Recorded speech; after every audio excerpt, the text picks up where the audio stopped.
Have you ever noticed how certain people treat you differently the moment you stop being easy to control? But wait, what if I told you that when people can't control you, they'll do this instead? They don't just walk away. Instead, they switch strategies, guilt-tripping, spreading rumors, twisting your words, anything to make you doubt yourself. Yes, I'm talking about those subtle psychological games you don't even notice at first. While you think you're just living your life, they're quietly working to pull you back into their influence. Stoic philosophy teaches us that real power isn't about controlling others. It's about refusing to be controlled. But let me ask you, are you truly free, or are you still reacting to their tricks without realizing it? Maybe it's time to break free once and for all. Stay until the end, because the last one is the most dangerous of all. But before we dive in, pay attention to this story, which will help you better understand the wisdom in this material. The story of Adam. Adam was a man who walked his own path. He never let others dictate his choices, and that made some people uneasy. At work, his boss couldn't intimidate him. In friendships, he never bent to manipulation. Even in family, he set boundaries that others found uncomfortable. He thought this would earn him respect. But instead, something strange happened. People who once praised him started criticizing him. Friends who admired his confidence began calling him selfish. Colleagues who used to rely on him started spreading rumors. Confused and frustrated, Adam visited an old mentor, Mr. Carter, a retired businessman known for his wisdom. "Why is it," Adam asked, "that when I refuse to be controlled, people turn against me?" Mr. Carter chuckled and led Adam to his backyard. There, two horses stood, one tied to a post, the other roaming freely. "Watch closely," Mr. Carter said. He walked toward the tied horse, and it stood calmly. But when he approached the free horse, it stepped back, cautious and alert. "Do you see?" Mr. Carter said. "People are like this. When they can tie you down, they feel secure. But when you are free, they grow uncomfortable because they can't predict or control you." Adam frowned. "So what do they do?" Mr. Carter sighed. "They don't try to free you. Instead, they try to break you. They'll call you difficult, selfish, arrogant. They'll twist your independence into something negative, not because you're wrong, but because your freedom reminds them of their own chains." That night, Adam finally understood. People weren't turning against him because he was bad. They were turning against him because they couldn't control him. So he stopped explaining himself, stopped seeking approval, stopped letting guilt make his choices. And in that silence, something powerful happened. The manipulators. They left. The weak-minded. They faded away. And the truly strong. They stayed, because real strength respects strength. Before we begin with the first lesson, if you find these videos helpful, I encourage you to subscribe and turn on notifications to stay updated on the latest content. Let's begin. Number 1, they try to manipulate you. Let's talk about what happens when people realize they can't control you. They resort to manipulation. Some people thrive on control. They want to dictate your actions, influence your decisions, and shape your behavior to fit their needs. But when they see that you're independent, that you don't bend easily, they don't back down. They change their approach. Instead of direct control, they use subtle manipulation, playing with your emotions to make you feel guilty, obligated, or pressured into compliance. Here's the truth. When someone can't control you outright, they try to influence you indirectly. They'll guilt trip you. "After everything I've done for you, this is how you treat me." Or use flattery. "You're amazing at this. I don't know what I'd do without you." If that fails, they create urgency or play the victim. Anything to make you feel responsible for their emotions. It's never about respect. It's about keeping you under their influence without making it obvious. And this is where Stoic wisdom comes in. Lao Tzu once said, "He who controls others may be powerful, but he who has mastered himself is mightier still." That's the key: self-mastery. True strength isn't in controlling others, it's in controlling yourself. Manipulators thrive on emotional reactions: guilt, doubt, or fear. The moment you recognize their tactics and refuse to engage, you take away their power. Think of it like a chess game. Manipulation is like a game of chess. Every move they make is designed to force a reaction out of you. They set traps, expect you to panic, and hope you play right into their hands. But what happens if you don't react? If you stay calm, observe, and refuse to move according to their strategy, they lose.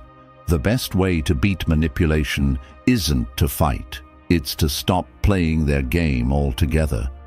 I remember once dealing with someone who always had a way of twisting situations in their favor. One day they asked for a favor, something I wasn't comfortable doing. I politely declined, but instead of accepting it, they sighed and said, "Wow, I thought we were closer than that." That moment I felt it, the guilt creeping in, the urge to explain myself. But then I paused. Instead of defending my decision, I just smiled and said, "I know what you're doing." That single sentence changed everything. Their face shifted. They knew they had been caught.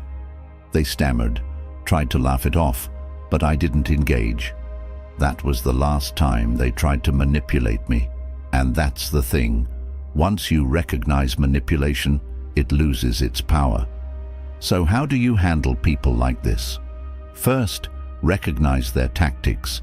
If someone is making you feel guilty, pressured, or obligated, stop and ask yourself, is this a request or is this manipulation?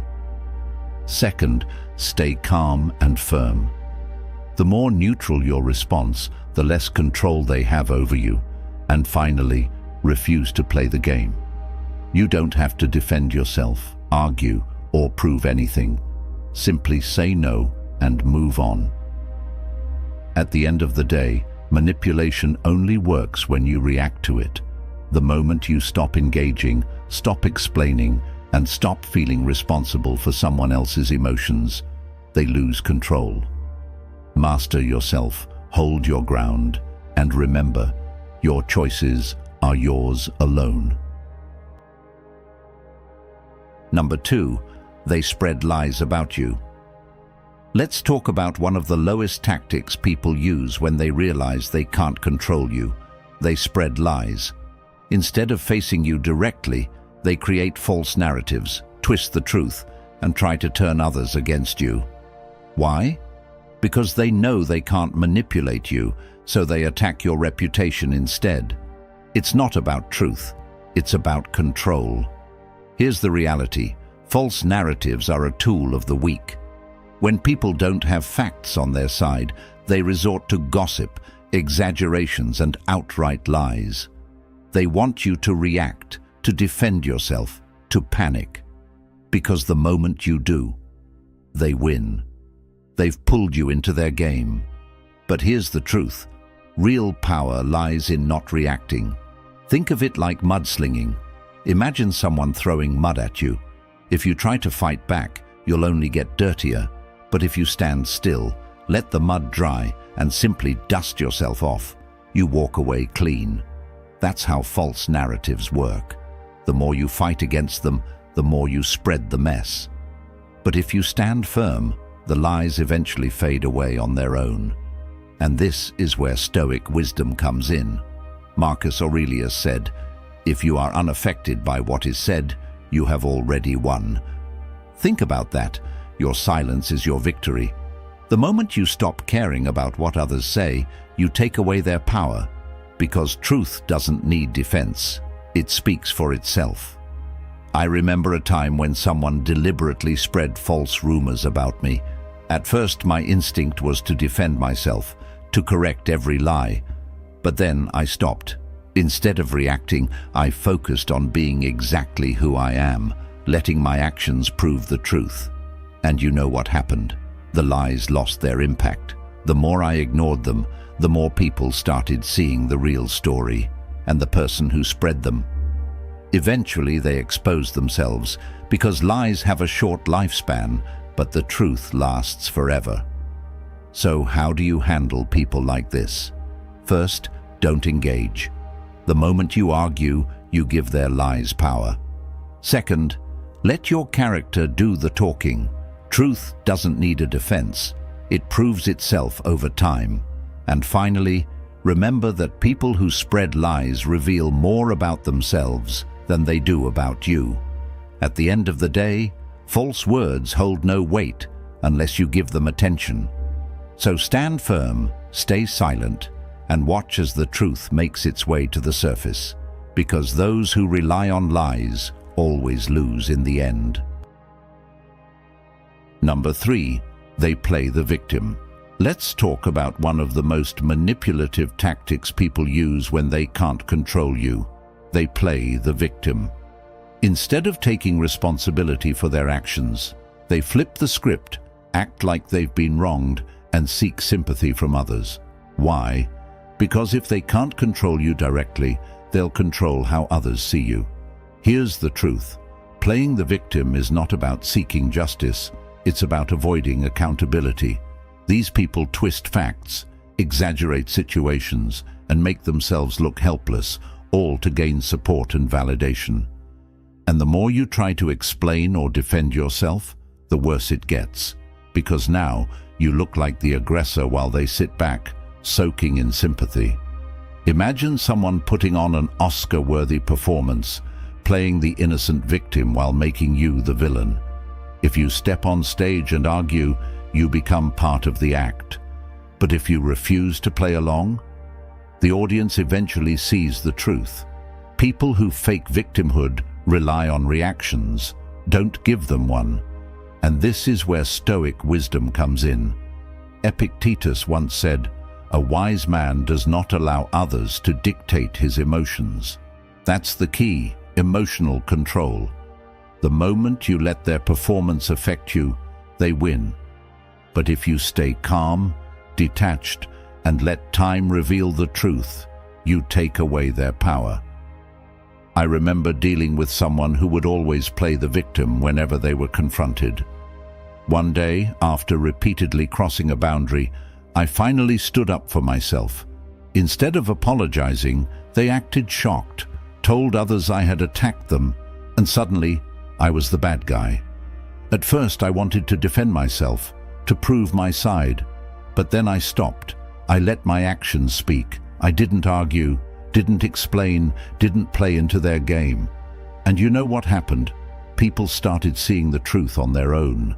Because no matter how much someone plays the victim, lies always unravel, and real character always shines through. So how do you handle people like this? First, don't engage. Arguing only makes you look guilty in their story. Second, let their actions expose them. The more they lie, the more obvious it becomes. And finally, protect your energy. You don't need to prove anything. Truth has a way of surfacing on its own. At the end of the day, manipulators use victimhood as a weapon, but only if you give them an audience. The best response: stay calm, stay quiet, and let reality do the talking, because in the end, the truth always outlasts the performance. If you found this valuable, hit like and subscribe for more powerful insights. Number 4, they try to isolate you. Let's talk about one of the most calculated tactics people use when they can't control you. They try to isolate you. Instead of confronting you directly, they go behind your back, planting doubts, twisting stories, and turning friends, colleagues, or even family against you. Why? Because they fear your independence. If you have strong relationships and support, they can't manipulate you, so their goal is simple: cut you off and make you feel alone. Here's the truth: isolation is a tactic of the weak. People who thrive on control can't stand when you think for yourself, so they spread rumors, create divisions, and subtly influence those around you.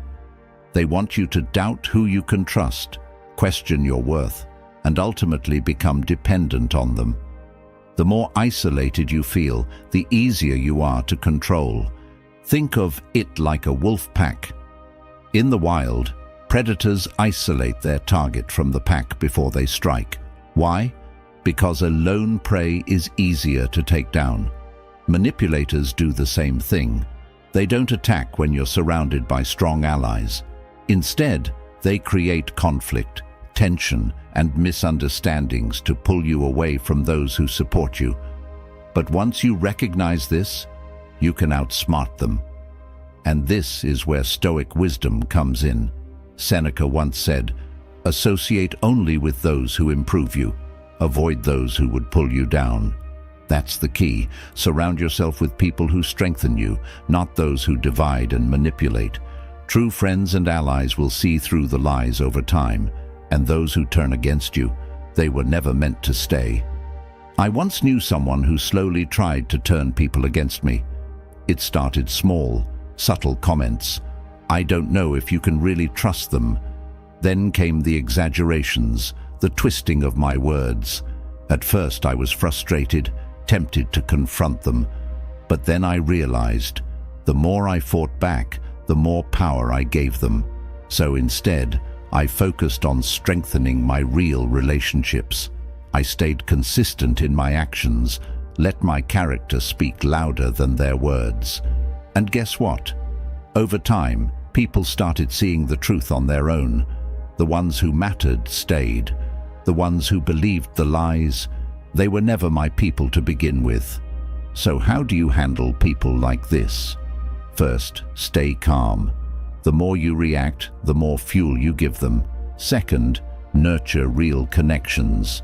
The people who truly know you won't be fooled for long. And finally, don't chase those who turn away. If someone is easily swayed against you, let them go. At the end of the day, those who fear your independence will try to isolate you, but they can't break what's unshaken. Stay strong, stay connected, and remember, real relationships don't fall apart because of someone else's lies. Number 5. They challenge your confidence. Let's talk about a subtle but dangerous tactic people use when they can't control you. They challenge your confidence. They won't attack you outright, but they'll plant seeds of doubt. They'll question your decisions, make you second-guess yourself, and subtly undermine your abilities. Why? Because if they can make you doubt yourself, they regain power over you. Here's the truth. People who question your confidence aren't giving helpful advice or constructive criticism. They're testing your self-belief.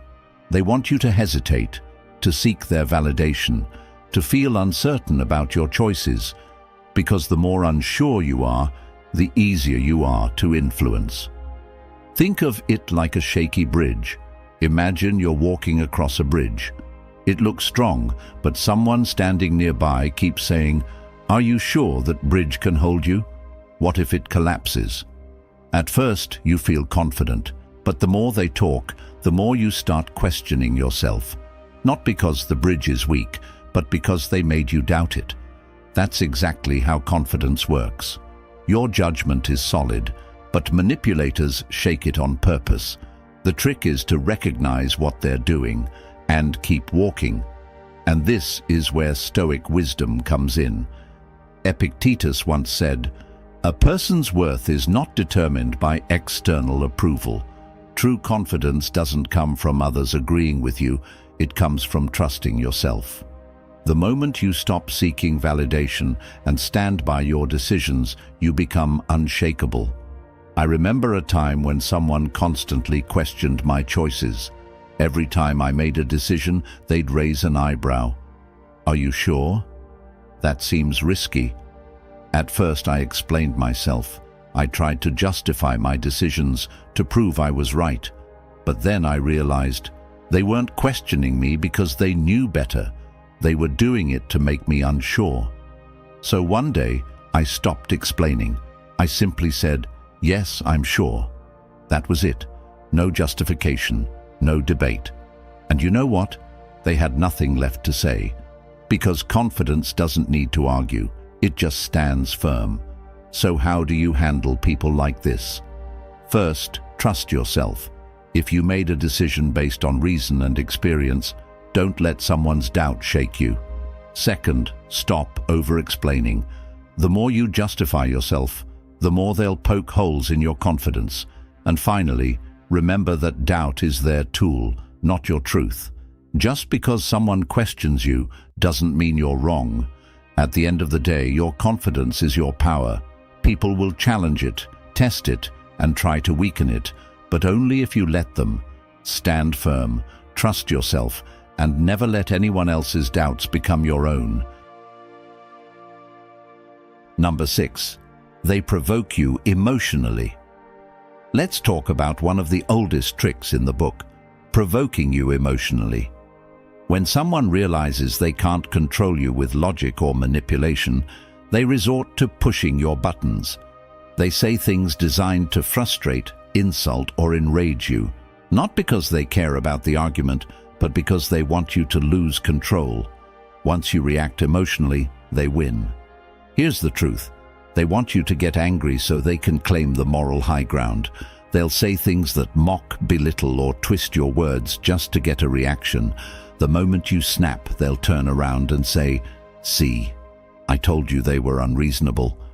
Suddenly, you become the bad guy, and they walk away playing the victim. Think of it like a fire and wind. Imagine your emotions are a flame, and they're the wind. The more you react, the bigger the fire gets. But what happens when you don't feed it? The fire dies out. That's why staying calm is your biggest weapon. If they can't make you explode, they have nothing left to use against you. And this is where Stoic wisdom comes in. Marcus Aurelius once said, "The best revenge is not to be like your enemy." That's the key, refusing to react in the way they expect. When you stay calm in the face of provocation, you rob them of their power. You remain in control, and they walk away frustrated instead of victorious. I remember a time when someone tried to bait me into an argument. They threw insults, exaggerated things, and even brought up past mistakes just to get me emotional. I could feel the anger building, but instead of snapping, I just smiled and said, "Interesting perspective." Nothing else, no explanation, no defense. And you know what happened? They froze. They didn't know what to do because they were expecting a reaction. That was the moment I realized, staying calm isn't weakness, it's power. So how do you handle people like this? First, recognize the game. If someone is deliberately trying to provoke you, pause and ask yourself, do they actually want a conversation, or do they just want me to react? Second, control your response. If you feel emotions rising, take a breath before speaking. And finally, walk away from unnecessary battles. Not every argument is worth your energy, and some fights are won by simply not engaging. At the end of the day, your emotions belong to you. If someone tries to provoke you, stay calm, stay detached, and let them burn themselves out. Because in the end, the strongest person in the room is always the one who refuses to be controlled. If you've watched the video this far, don't forget to leave a comment with a "thank God" and give it a like if you enjoyed the content. Your support means a lot and motivates me to keep creating more interesting videos. I hope you find inspiration in them and that we continue learning together. Thank you for your support. Number 7. They copy you. Let's talk about a tactic that's both frustrating and revealing when people start copying you. At first, it might seem like a coincidence. You make a bold move, they do something similar. You introduce a new idea, they suddenly act like they thought of it first, and then you realize they're not competing anymore, they're imitating. Here's the truth. If they can't defeat you, they'll try to become you. Instead of finding their own path, they mimic yours, hoping to absorb your success without doing the work. But here's the catch. No matter how much they copy, they'll always be a step behind. Imitation may fool people for a while, but it can never replace originality. Think of it like a shadow versus the sun. A shadow moves when the light moves, but it can never create its own glow. That's what copying is, a lifeless imitation of something real. No matter how much they try to act like you, they can never replace the essence that makes you unique. And this is where Stoic wisdom comes in. Seneca once said, "Character, not imitation, defines a person. Your true value isn't in what you do, it's in who you are." Someone can copy your words, your style, even your ideas, but they can never copy your mind, your experience, or your authenticity. I remember someone who would copy almost everything I did. Every time I made progress, they followed the same steps. If I took on a new challenge, they'd suddenly be interested in the same thing. At first, it was frustrating. I felt like my work was being stolen. But then I realized something. The more they copied, the more obvious it became that they had nothing of their own. One day, I switched things up, changed my approach completely, and guess what? They had no idea what to do. Because when you're always following, you're never leading. That's when I learned. Imitation is just proof that you're ahead. So how do you handle people like this? First, stop worrying about them. The fact that they're copying means they're already behind. Second, keep evolving. The more you grow, the harder it becomes for them to keep up. And finally, remember that imitation isn't flattery. It's a sign of insecurity. They copy because they lack the confidence to be themselves. At the end of the day, copies fade, but originality lasts forever. Keep being yourself, keep leading, and let the imitators struggle to keep up, because no one can replace what makes you unique. Number 8. They wait for you to fail. Let's talk about a harsh reality. Some people don't support you, they just pretend to. They smile in your face, nod at your ambitions, and even say, "I'm happy for you." But deep down, they're waiting. Not for you to rise, but for you to fall. Because your success challenges them. And if they can't beat you, they'd rather see you lose. Here's the truth. Some people aren't cheering for you. They're keeping score. They don't clap because they believe in you. They clap because they're waiting for the moment you stumble. And when you do, they'll be the first to whisper, "I knew it." But here's where they fail, because real success doesn't depend on their approval. Think of it like a storm and a tree. A weak tree bends under strong winds, but a deeply rooted tree, it stands firm no matter how much the storm rages. The people hoping for your failure are like the wind. They make noise, they push against you, but they can't break you unless you let them. The stronger your foundation, the less their opinions matter. And this is where Stoic wisdom comes in. Epictetus once said, "Do not waste energy on those who hope for your downfall. Your focus should be on growth, not proving people wrong." Success isn't about proving anything to them. It's about becoming the best version of yourself. I once had someone in my life who acted supportive, but always made small comments. "Are you sure this will work?" Or, I hope you make it, but let's see." At first I ignored it, but as time passed I realized they weren't rooting for me. They were waiting for me to mess up. And one time when I faced a setback, they were too quick to remind me, "See? I told you this wasn't easy." That's when I knew. They never believed in me. They were just waiting for a moment to confirm their doubts. And so I stopped explaining, stopped seeking validation, and focused on my journey. The result?